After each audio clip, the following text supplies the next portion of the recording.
Hello, here's Wendy from the Netherlands. Today I want to show you a beautiful foundation row with a slip stitch.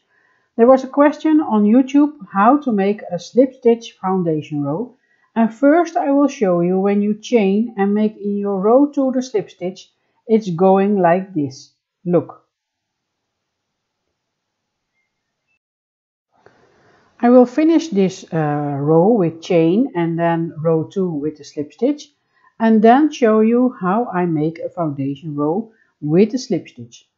But I want to show you the difference between this chain, so that the row 1 is chain and then row 2 is slip stitch, and when you make a foundation row. I think about it and I made a beautiful foundation row. But first, see how I made this chain and row 2 slip stitch. Look.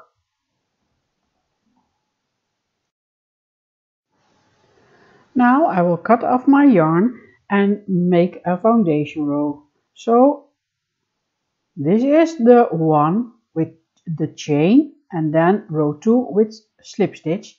And now I'm going to show you the foundation row. Here we go.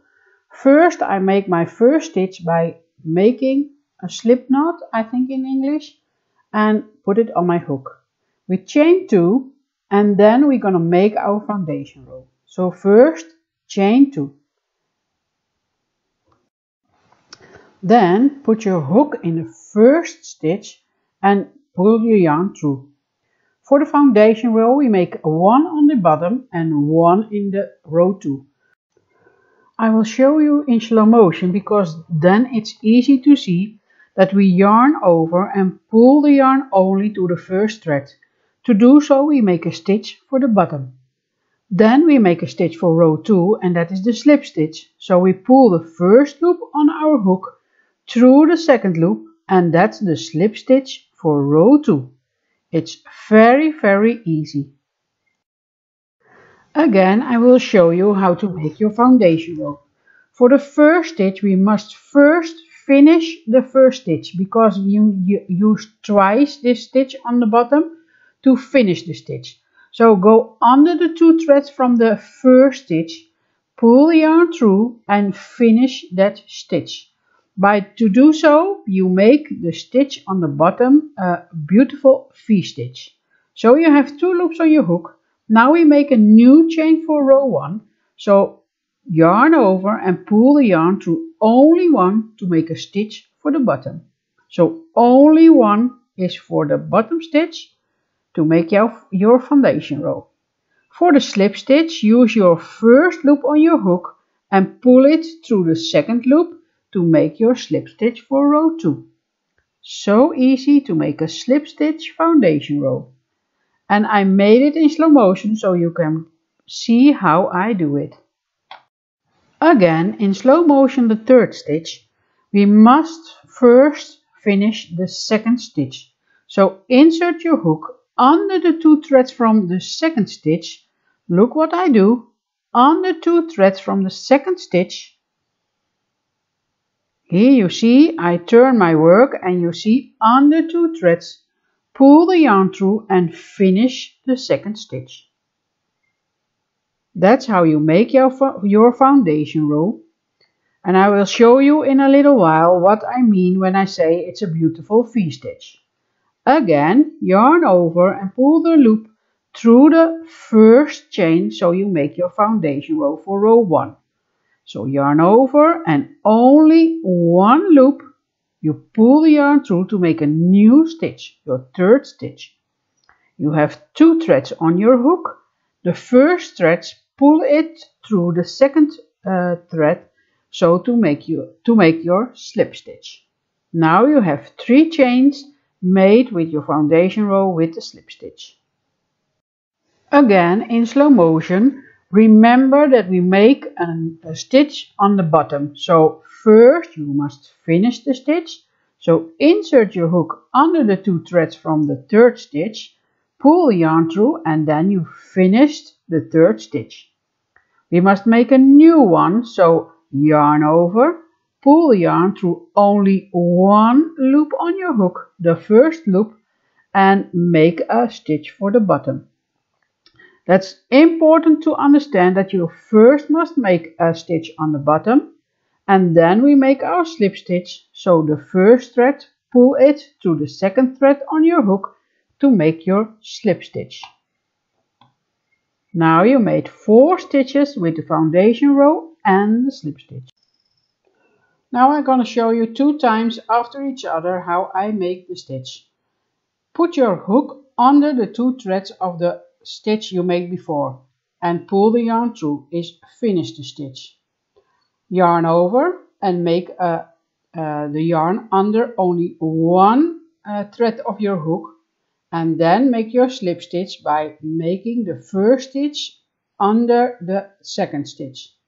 Again, put your hook under the 2 threads of the stitch, finish the stitch, then yarn over and pull the yarn through only 1 loop is making a new stitch and then make your slip stitch.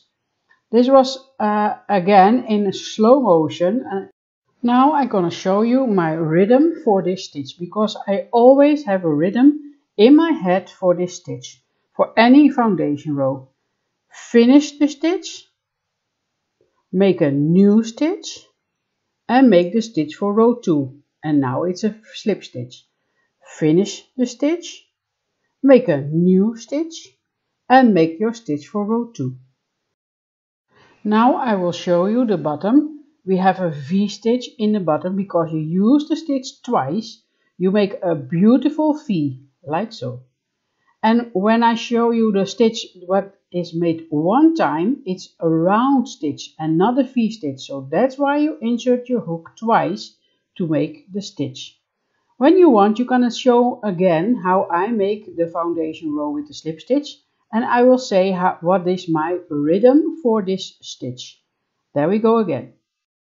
So finish the stitch for the bottom, make a new stitch and make your slip stitch. Finish the stitch for the bottom, make a new stitch and make your slip stitch. Finish the stitch on the 2 threads, make a new stitch, slip stitch. Finish the stitch, make a new stitch and slip stitch. Finish the stitch, make a new stitch and slip stitch. There you go. Now I will show you the 2 different steps for making this row. Here you see the chain and row 2 separately from each other and the foundation row, and they look very similar. And I like this foundation row very much because when you make chain it's flexible, but when you make a foundation row it's more flexible, and that's the advantage of the foundation row, that you have a beautiful even flexible line. Also, it's very nice that you have only 1 hook to use for your foundation row and not 2, because when you chain most of the people take a larger hook, but for the foundation row you only have 1 hook. I use the 6mm, it's a European style hook, and I used it for the foundation row and my scarf. So this was my tutorial for the foundation row, and I hope you like it, and my English is very well to understand because I'm from the Netherlands. I wish you a very nice day and friendly greetings from Wendy Rademaker. Bye bye!